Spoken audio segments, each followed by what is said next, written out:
श्रीमद् भगवत गीता के पास दुनिया की हर समस्या का समाधान है, आपके हर सवालों का जवाब है। भगवत गीता ही है जो आधुनिक युग में समस्याओं से घिरे हुए मनुष्य को एक कर्मशील जीवन जीने के लिए प्रेरित करती है। गीता ऐसे प्रेरणादायक संदेशों का महासागर है जो जीवन से निराश मनुष्य को आशाओं से भर देती है। श्रीमद् भगवत गीता एकमात्र ऐसा ग्रंथ है जो मनुष्य को जीने का सही तरीका बताती है। गीता जीवन में धर्म, कर्म और प्रेम का पाठ पढ़ाती है। श्रीमद् भगवत गीता का ज्ञान मानव जीवन और जीवन के बाद का जीवन दोनों के लिए उपयोगी माना गया है। श्रीमद् भगवत गीता भगवान का श्वास है, हृदय है और भगवान की साक्षात मूर्ति है। गीता भगवान का प्रधान रहस्यमय आदेश है। ऐसी दशा में गीता का पालन करने वाला उन्हें प्राणों से भी बढ़कर प्रिय है। भगवत गीता में कुल 18 अध्याय है और 700 श्लोक है, जिसे सभी के लिए पढ़ पाना थोड़ा मुश्किल है। इसीलिए आज के इस बेहद ही खास वीडियो में हम श्रीमद् भगवत गीता के 30 विचारों के बारे में बात करने वाले हैं, जिन्हें जानकर आप श्रीमद् भगवत गीता का सही मतलब समझ पाएंगे। इसलिए इन विचारों को आप हर रोज जरूर सुने। तो चलिए जानते हैं भगवत गीता के 30 महत्वपूर्ण विचारों को। भगवान श्री कृष्ण अर्जुन को उपदेश देते हुए कहते हैं कि हे अर्जुन, क्यों व्यर्थ चिंता करते हो, किससे व्यर्थ डरते हो, कौन तुम्हें मार सकता है। यह आत्मा अजर अमर है, आत्मा न तो मरता है और न ही जन्म लेता है, क्योंकि आत्मा अजन्मा, नित्य, सनातन और पुरातन है। शरीर के मारे जाने पर भी यह नहीं मरता। जिस प्रकार मनुष्य अपने पुराने वस्त्रों को त्याग कर नए वस्त्र धारण करता है, ठीक उसी प्रकार आत्मा पुराने व्यर्थ शरीर को त्याग कर नए शरीर को धारण करती है। आत्मा को शस्त्र काट नहीं सकते और न अग्नि इसे जला सकती है, जल इसे गीला नहीं कर सकता और ना ही वायु इसे सुखा सकती है। ये प्रकृति का नियम है। इस सत्य को स्वीकार करके भयमुक्त होकर आज में जीना चाहिए। ज्ञानी व्यक्ति ना तो मरने वाले का शोक करते हैं और ना ही उनका शोक करते हैं जो अभी जिंदा है, क्योंकि वो जानते हैं जो मर गया वो फिर से जन्म लेगा और जो जिंदा है वो एक दिन जरूर मरेगा। परंतु फिर भी अगर तुम इस आत्मा को सदा जन्म लेने वाला और सदा मरने वाला समझता है, तो भी हे महाबाहो, तू इस प्रकार का शोक करने के योग्य नहीं है, क्योंकि इस मान्यता के अनुसार जन्मे हुए की मृत्यु निश्चित है और मरे हुए का जन्म लेना भी निश्चित है। हे अर्जुन, अपने धर्म से भागकर तू भय मत कर, क्योंकि एक क्षत्रिय के लिए धर्मयुक्त युद्ध से बढ़कर दूसरा कोई कल्याणकारी कर्तव्य नहीं है। हे पार्थ, अपने आप प्राप्त हुए और खुले हुए स्वर्ग के द्वार रूपी इस प्रकार के युद्ध को भाग्यवान क्षत्रिय लोग ही पाते हैं। किंतु अगर तुम इस धर्मयुक्त युद्ध को नहीं करेगा तो स्वधर्म और कीर्ति को खोकर पाप को प्राप्त होगा तथा युगों युगों तक तुम्हारे अपकीर्ति की चर्चा होगी। सम्मानित पुरुष के लिए अपकीर्ति मौत से भी बढ़कर है। या तो तुम युद्ध में मारा जाएगा और स्वर्ग को प्राप्त होगा, या तो संग्राम में जीतकर पृथ्वी का राज्य भोगेगा। इस कारण हे अर्जुन, उठ और युद्ध कर। हार जीत, लाभ हानि और सुख दुख को समान समझकर युद्ध के लिए तैयार हो जा। इस प्रकार युद्ध करने से तू पाप को नहीं प्राप्त होगा और यही तुम्हारा सबसे बड़ा धर्म और कर्म है। कर्म पर ज्ञान देते हुए भगवान श्री कृष्ण कहते हैं कि हे अर्जुन, कर्म करो लेकिन फल की इच्छा मत रखो। अपने संपूर्ण कर्मों को भगवान को समर्पित करके करो। जो मनुष्य इस प्रकार से कर्म करता है वह कर्मयोगी कहलाता है। कर्मयोगी की स्थिति इस संसार में एक दाता के समान है और वह कुछ पाने की कभी चिंता नहीं करता। वह जानता है कि वह दे रहा है और बदले में कुछ मांगता नहीं, और इसीलिए वह दुख के चंगुल में नहीं पड़ता। कर्मयोगी कर्म का त्याग नहीं करता है, वह केवल कर्मफल का त्याग करता है और कर्मजनित दुखों से मुक्त हो जाता है। कर्म फल का त्याग कर धर्मनिरपेक्ष कार्य का संपादन भी पूजा के समान हो जाता है। संसार का कोई कार्य ब्रह्म से अलग नहीं है, इसलिए कार्य की प्रकृति कोई भी हो, निष्काम कर्म सदा ईश्वर को ही समर्पित हो जाता है। पुनर्जन्म का कारण वासनाओं या अतृप्त कामनाओं का संचय है। कर्मयोगी कर्मफल के चक्कर में ही नहीं पड़ता, अतः वासनाओं का संचय भी नहीं होता। इस प्रकार कर्मयोगी पुनर्जन्म के बंधन से भी मुक्त हो जाता है। कर्मयोग हमारे आत्मज्ञान को जागृत करता है। इसके बाद हम न केवल अपने वर्तमान जीवन के उद्देश्यों को, बल्कि जीवन के बाद की अपनी गति का पूर्वाभास प्राप्त कर सकते हैं। इस योग में कर्म के द्वारा ईश्वर की प्राप्ति की जाती है। श्रीमद् भगवत गीता में कर्मयोग को सर्वश्रेष्ठ माना गया है। गृहस्थ और कर्मठ व्यक्ति के लिए ये योग अधिक उपयुक्त है। कर्मयोग का कभी नाश नहीं होता। इसके संस्कार साधक के अंतःकरण में स्थित हो जाते हैं और वे साधक को दूसरे जन्म में पुनः साधन में लगा देते हैं। निष्काम भाव से किए गए कर्मों का विपरीत परिणाम भी नहीं होता है और ऐसा साधक भगवान को प्राप्त हो जाता है। श्री भगवान कहते हैं कि आसक्ति रहित कर्म वेदों से भी बढ़कर है। वेद भी सिर्फ 3 गुणों में समाप्त हो जाते हैं, उससे आगे वे भी नहीं जानते। उससे आगे है कर्म योग। श्री भगवान का कहना है कि कर्म करो लेकिन उससे आसक्ति मत रखो। बेहद बड़े जलाशय के प्राप्त हो जाने पर छोटे जलाशय में मनुष्य का जितना प्रयोजन रहता है, उसी तरह से जिसने ब्रह्म तत्व को समझ लिया, तब उसके लिए वेदों की कोई आवश्यकता नहीं रह जाती है। भगवान श्री कृष्ण कहते हैं, श्रेष्ठ पुरुष जैसा आचरण करता है, अन्य पुरुष भी वैसा ही आचरण करते हैं। वह जो कुछ प्रमाण देता है, समस्त मनुष्य समुदाय उन्हीं के पद चिन्हों पर अपने रास्ते चुनता है। इसलिए सज्जन व्यक्तियों को सदैव अच्छा व्यवहार करना चाहिए। हे अर्जुन, मेरा इन तीनों लोकों में न तो कुछ कर्तव्य है और न ही कोई वस्तु प्राप्त करने योग्य है। फिर भी मैं कर्म में ही बरतता हूँ, अर्थात मैं भी कर्म करते हुए अपने कर्तव्य का निर्वाह करता हूँ। श्री भगवान कहते हैं, हे पार्थ, यदि मैं कर्मों को करने में सावधानी ना बरतूं तो बड़ा अनर्थ हो जाएगा, क्योंकि मनुष्य सब प्रकार से मेरे ही मार्ग का अनुसरण करते हैं।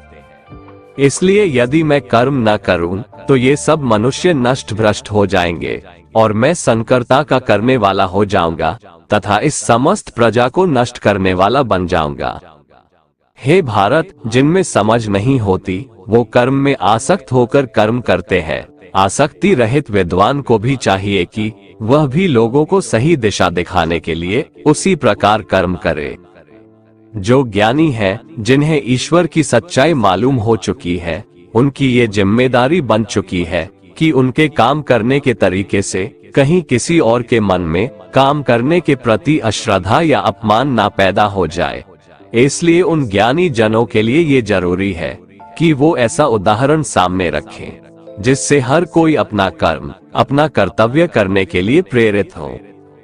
वास्तव में संपूर्ण कर्म सब प्रकार से प्रकृति के गुणों द्वारा किए जाते हैं, तो भी जिसका अंतःकरण अहंकार से मोहित हो रहा है, ऐसा अज्ञानी मैं करता हूँ ऐसा मानता है।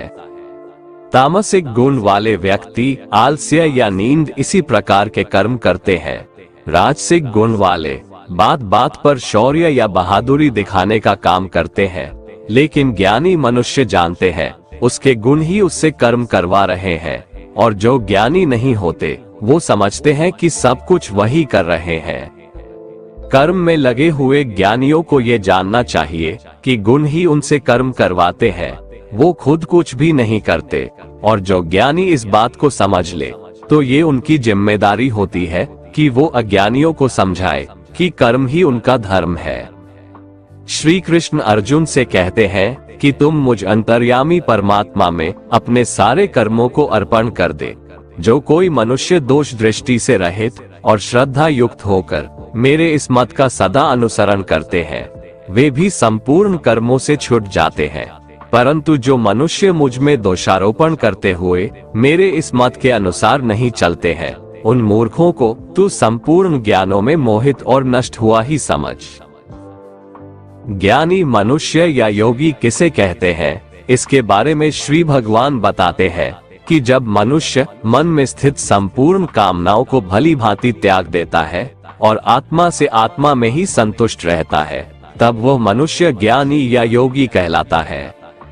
दुखों की प्राप्ति होने पर जिसके मन में उद्वेग नहीं होता, सुखों की प्राप्ति में जो सर्वथा स्पृहा रहित है तथा जिसके राग, भय और क्रोध नष्ट हो गए हैं, ऐसा मनुष्य ज्ञानी कहलाता है। जो मनुष्य सर्वत्र स्नेह रहित होकर शुभ या अशुभ वस्तु को प्राप्त होकर न प्रसन्न होता है और न द्वेष करता है, वह ज्ञानी है। जिस प्रकार कछुआ सब ओर से अपने अंगों को समेट लेता है, वैसे ही जब कोई मनुष्य इंद्रियों के विषयों से इंद्रियों को सब प्रकार से हटा लेता है, तब वह स्थिर बुद्धि मनुष्य ज्ञानी के समान है, ऐसा समझना चाहिए। इसलिए साधक को चाहिए कि वह उन संपूर्ण इंद्रियों को वश में करके समाहित चित्त होकर मेरा ध्यान करे, क्योंकि जिस पुरुष की इंद्रियां वश में होती है, उसी की बुद्धि स्थिर हो जाती है। विषयों का चिंतन करने वाले पुरुष की उन विषयों में आसक्ति हो जाती है, आसक्ति से उन विषयों की कामना उत्पन्न होती है और कामना में विघ्न पड़ने से क्रोध उत्पन्न होता है। क्रोध से भ्रम पैदा होता है, स्मृति में भ्रम हो जाने से बुद्धि का नाश हो जाता है और बुद्धि का नाश हो जाने से उस पुरुष का पतन हो जाता है। जिस प्रकार हवा के झोंके नाव को भटका देती है, ठीक उसी प्रकार मनुष्य की इंद्रियां उसकी बुद्धि को भटका देती है। इसलिए हे महाबाहो, जिस पुरुष की इंद्रियां उसके बस में होती है, उसी की बुद्धि स्थिर है और वही पुरुष योगी या ज्ञानी कहलाता है। भगवान श्री कृष्ण कहते हैं, जिस प्रकार समुद्र की स्थिति अचल है, भारी से भारी आंधी तूफान आने पर या अनेक नदियों के जल प्रवाह उसमें प्रविष्ट होने पर भी वह अपनी स्थिति से विचलित नहीं होता, मर्यादा का त्याग नहीं करता, उसी प्रकार परमात्मा के स्वरूप में स्थित योगी की स्थिति भी सर्वथा अचल होती है। बड़े से बड़े सांसारिक सुख दुखों का संयोग वियोग होने पर भी उसकी स्थिति में जरा भी अंतर नहीं पड़ता। वह योगी परमात्मा में नित्य निरंतर अटल और एकरस स्थित रहता है। जो मनुष्य संपूर्ण कामनाओं को त्याग कर ममता रहित, अहंकार रहित और स्पृहा रहित होकर विचरण करता है, वही मनुष्य शांति को प्राप्त कर पाता है। मन पर नियंत्रण रखना जरूरी है। मनुष्य का मन वायु की तरह चंचल है। यह मन ही है जो मनुष्य को काम वासनाओं की तरफ भटकाता रहता है। अगर जीवन को सफल बनाना है तो मन पर काबू करना बहुत जरूरी है। मन को वश में करने से दिमाग की शक्ति केंद्रित होती है, जिससे कार्यों में सफलता मिलने लगती है। गीता के अनुसार जिस व्यक्ति ने अपने मन पर काबू पा लिया, वह मन में पैदा होने वाली बेकार की चिंताओं और इच्छाओं से भी दूर रहता है। साथ ही व्यक्ति अपने लक्ष्य को भी आसानी से प्राप्त कर लेता है। अगर मन को वश में नहीं करोगे तो वह तुम्हारा सबसे बड़ा शत्रु बन जाएगा। हमेशा शक करने वाला व्यक्ति कभी शांति प्राप्त नहीं कर पाता है, इसलिए संदेह करने से बचें। अधिक संदेह करने से मन की शांति भंग हो जाती है और व्यक्ति भ्रमित होकर अपने संबंधों को नष्ट कर डालता है। जो हुआ वह अच्छा हुआ, जो हो रहा है वह अच्छा हो रहा है, जो होगा वह भी अच्छा ही होगा। तुम भूत का पश्चाताप न करो, भविष्य की चिंता न करो, अभी तो वर्तमान चल रहा है। तुम्हारा क्या गया जो तुम रोते हो? तुम क्या लाए थे जो तुमने खो दिया? तुमने क्या पैदा किया था जो नाश हो गया? न तुम कुछ लेकर आए, ना कुछ लेकर जाओगे। जो लिया यहीं से लिया, जो दिया यहीं पर दिया। जो लिया इसी संसार से लिया, जो दिया इसी संसार को दिया। तुम खाली हाथ आए थे और खाली हाथ चले जाओगे। जो आज तुम्हारा है कल वो किसी और का था, परसों किसी और का होगा। तुम इसे अपना समझकर मग्न हो रहे हो। बस यही प्रसन्नता तुम्हारे दुखों का कारण है। परिवर्तन संसार का नियम है। एक क्षण में तुम करोड़ों के स्वामी बन जाते हो, दूसरे ही क्षण में तुम दरिद्र हो जाते हो। मेरा तेरा, छोटा बड़ा, अपना पराया मन से मिटा दो, फिर सब तुम्हारा है, तुम सबके हो। भगवान श्री कृष्ण कहते हैं कि मैं ही सबकी शुरुआत हूँ। मैं शुरुआत से पहले भी था और सब खत्म होने के बाद भी रहूंगा। सब मुझ में है और मैं सब में हूँ। ये धरती, चंद्रमा, सूरज, मिट्टी, हवा, पानी सब मैंने बनाए हैं। मैंने ही भगवान, शैतान, राक्षस और इंसान बनाया। मैं ही ब्रह्मा हूँ, मैं ही विष्णु हूँ और मैं ही महेश हूँ। मैं धरती की मधुर सुगंध हूँ, मैं अग्नि की ऊष्मा हूँ। सभी जीवित प्राणियों का जीवन और सन्यासियों का आत्म संयम भी मैं ही हूँ। मैं ही सबका पालन पोषण करता हूँ और मैं ही सबका विनाश करता हूँ। मैं धरती के सभी प्राणियों को जानता हूँ, लेकिन वास्तविकता में मुझे कोई नहीं जानता। जब जब इस धरती पर पाप, अहंकार और अधर्म बढ़ेगा, तो उसका विनाश कर पुनः धर्म की स्थापना करने हेतु मैं अवश्य अवतार लेता रहूंगा। कान्हा कहते हैं, जिस प्रकार प्रकाश की ज्योति अंधेरे में चमकती है, ठीक उसी प्रकार सत्य भी चमकता है। इसलिए मनुष्य को हमेशा सत्य की राह पर चलना चाहिए। तन की सुंदरता मन को आकर्षित करती है, जबकि स्वभाव की सुंदरता हृदय को आकर्षित करती है। इसीलिए मनुष्य का स्वभाव हमेशा निर्मल होना चाहिए। कौन क्या कर रहा है, कैसे कर रहा है और क्यों कर रहा है, इन सब से आप जितना दूर रहेंगे उतना ही खुश रहेंगे। मनुष्य अपने हृदय से जो दान कर सकता है वो अपने हाथों से नहीं कर सकता, और मौन रहकर जो कुछ वो कह सकता है वो शब्दों से नहीं कह सकता। किसी भी व्यक्ति को ना तो समय से पहले और ना ही भाग्य से अधिक कुछ मिलता है, लेकिन उसे पाने के लिए सदैव प्रयत्नशील रहना चाहिए।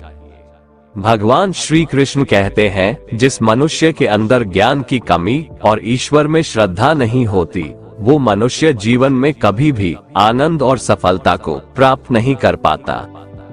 मोह विनाश का कारण होता है। मनुष्य के दुखों का मूल कारण उसका मोह ही है।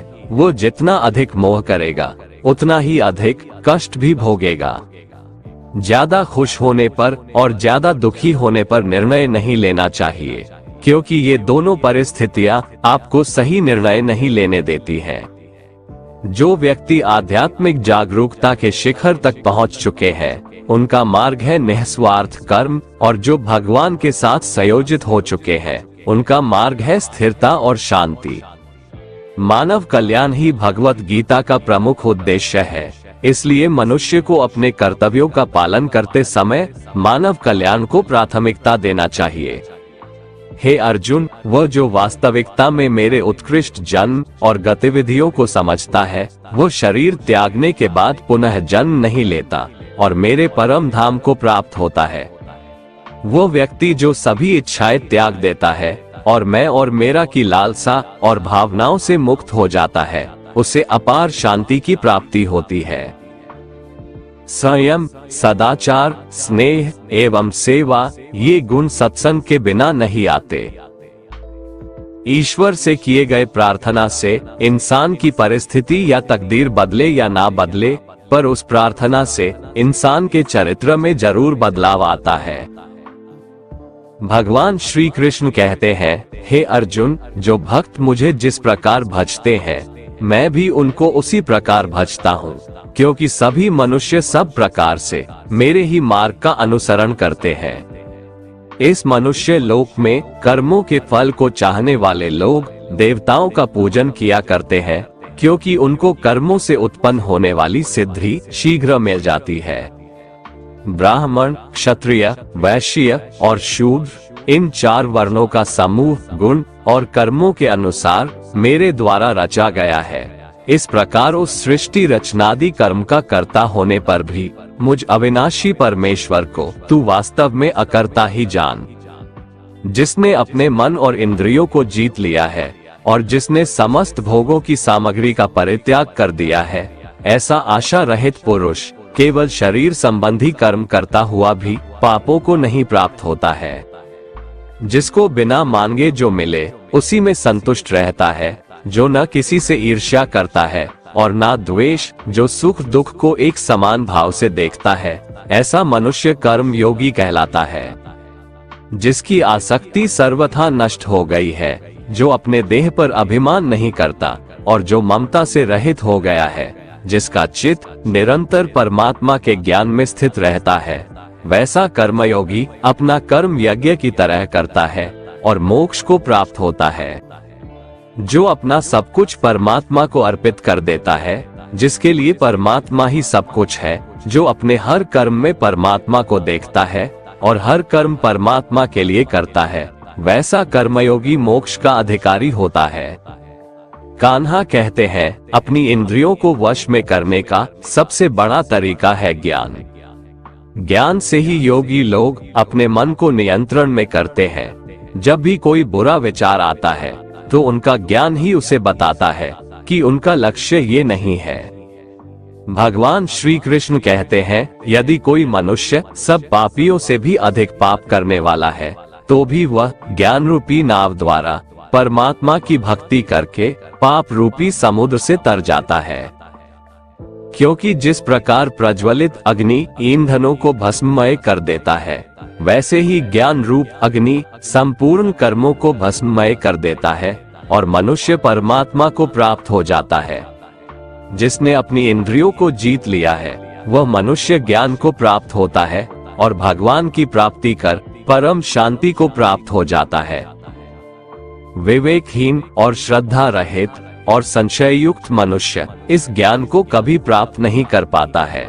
ऐसे संशय युक्त मनुष्य के लिए न ये लोक है, न परलोक है और न सुख ही है। श्री भगवान भगवद गीता में कहते हैं कि व्यक्ति को सदैव बुराई से बचकर रहना चाहिए।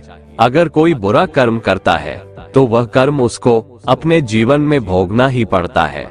जिस प्रकार बछड़ा हजारों के झुंड में भी अपनी माँ को खोज लेता है, वैसे ही कर्म का फल आपको हजारों के भीड़ में भी खोज लेगा।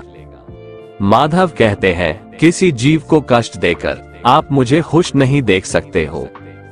श्री कृष्ण जगत के स्वामी हैं, वह कण कण में निवास करते हैं। छोटे से छोटे जीव के हृदय में ईश्वर का वास होता है। उस जीव को कष्ट का अनुभव होना ईश्वर को कष्ट का अनुभव कराता है। अर्थात किसी जीव को कष्ट देकर अपने ईश्वर को खुश कैसे देख सकते हैं। मनुष्य हमेशा अपने भाग्य को कोसता है, ये जानते हुए भी कि भाग्य से भी ऊंचा उसका कर्म है जो उसके स्वयं के हाथों में है। जितना इंतजार परमात्मा आपसे करवा रहा है, समय आने पर वो इतना देगा कि संभाल भी नहीं पाओगे। कोई आपका साथ ना दे तो निराश मत होना, क्योंकि परमात्मा से बड़ा हमसफर कोई नहीं होता। विश्वास के बगैर इस दुनिया में कोई भी रिश्ता ज्यादा देर तक कायम नहीं रह सकता। केवल ज्ञान ही एक ऐसा अक्षय तत्व है जो कहीं भी किसी भी अवस्था में और किसी भी काल में मनुष्य का साथ नहीं छोड़ता। धरती पर जिस प्रकार मौसम में बदलाव आता है, उसी प्रकार जीवन में भी सुख दुख आता जाता रहता है। युद्ध हो या जीवन, सफलता केवल 3 शस्त्रों से प्राप्त होती है, धर्म, धैर्य और साहस। कोई भी मनुष्य जन्म से नहीं बल्कि अपने कर्मों से महान बनता है। कुछ पाना है तो खुद पर भरोसा कीजिए, क्योंकि सहारे कितने भी सच्चे और अच्छे हो, साथ छोड़ ही जाते हैं।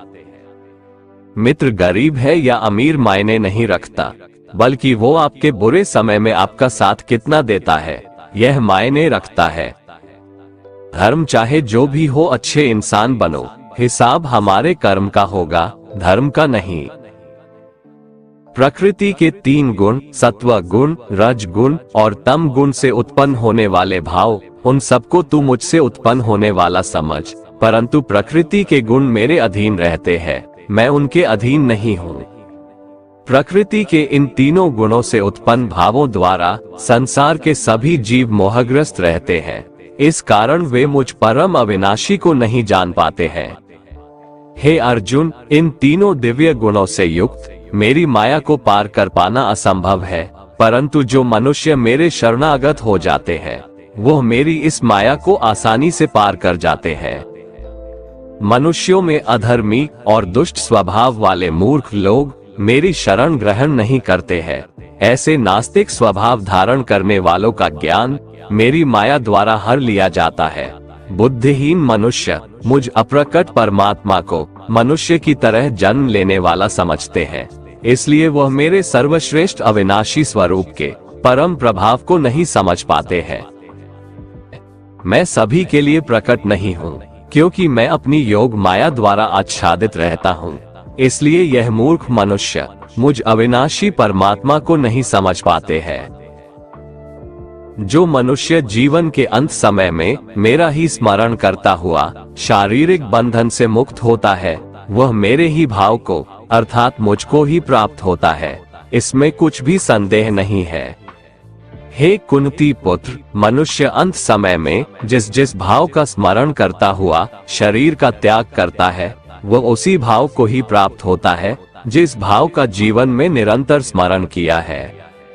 इसलिए हे अर्जुन, तू हर समय मेरा ही स्मरण कर, मन बुद्धि से मेरे शरणागत होकर तू निश्चित रूप से मुझको ही प्राप्त होगा।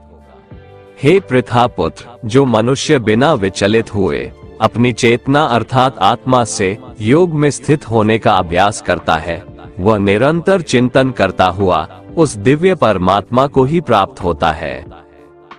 मनुष्य को उस परमात्मा के स्वरूप का स्मरण करना चाहिए, जो कि सभी को जानने वाला है, पुरातन है, जगत का नियंता है, सूक्ष्म से भी अति सूक्ष्म है, सभी का पालन करता है, अकल्पनीय स्वरूप है, सूर्य के समान प्रकाशमान है और अंधकार से परे स्थित है। जो मनुष्य मृत्यु के समय अचल मन से भक्ति में लगा हुआ योग शक्ति के द्वारा प्राण को दोनों भौहों के मध्य में पूर्ण रूप से स्थापित कर लेता है, वह निश्चित रूप से परमात्मा के उस परम धाम को ही प्राप्त होता है।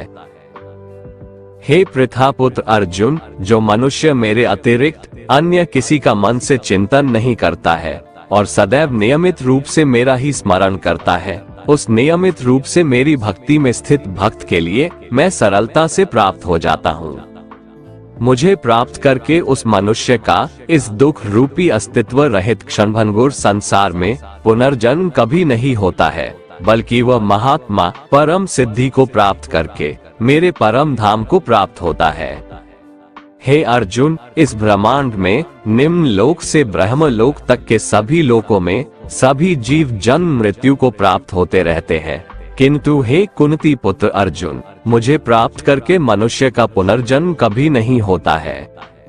जो मनुष्य 1000 चतुर्युगों का ब्रह्मा का दिन और 1000 चतुर्युगों की ब्रह्मा की रात्रि को जानते हैं, वो मनुष्य समय के तत्व को वास्तविकता से जानने वाले होते हैं। ब्रह्मा के दिन की शुरुआत में सभी जीव उस अव्यक्त से प्रकट होते हैं और रात्रि की शुरुआत में पुनः अव्यक्त में ही विलीन हो जाते हैं। उस अव्यक्त को ही ब्रह्म के नाम से जाना जाता है।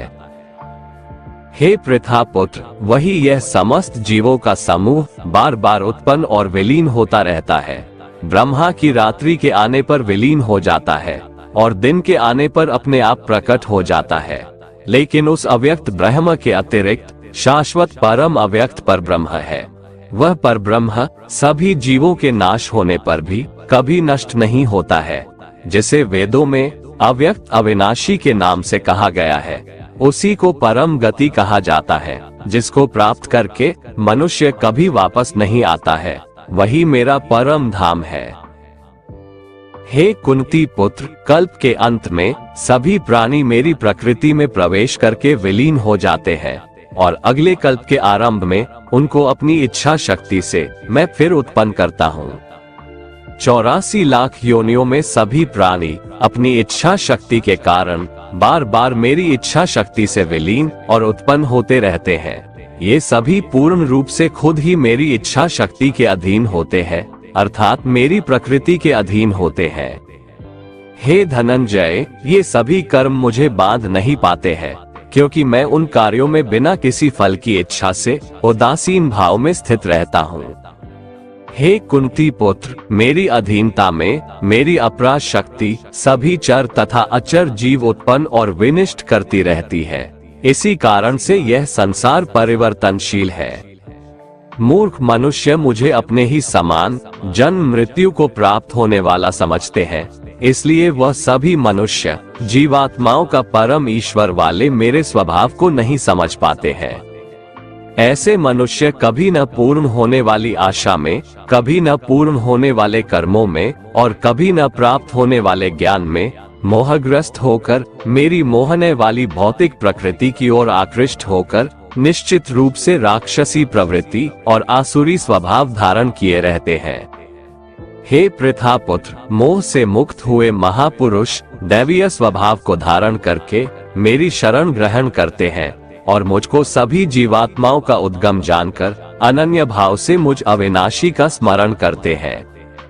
ऐसे महापुरुष दृढ़ संकल्प से प्रयत्न करके निरंतर मेरे नाम और महिमा का गुणगान करते हैं और सदैव मेरी भक्ति में स्थिर होकर मुझे बार बार प्रणाम करते हुए मेरी पूजा करते हैं। कुछ मनुष्य ज्ञान के अनुशीलन द्वारा यज्ञ करके, कुछ मनुष्य मुझे एक ही तत्व जानकर, कुछ मनुष्य अलग अलग तत्व जानकर अनेक विधियों से निश्चित रूप से मेरे विश्व स्वरूप की ही पूजा करते हैं।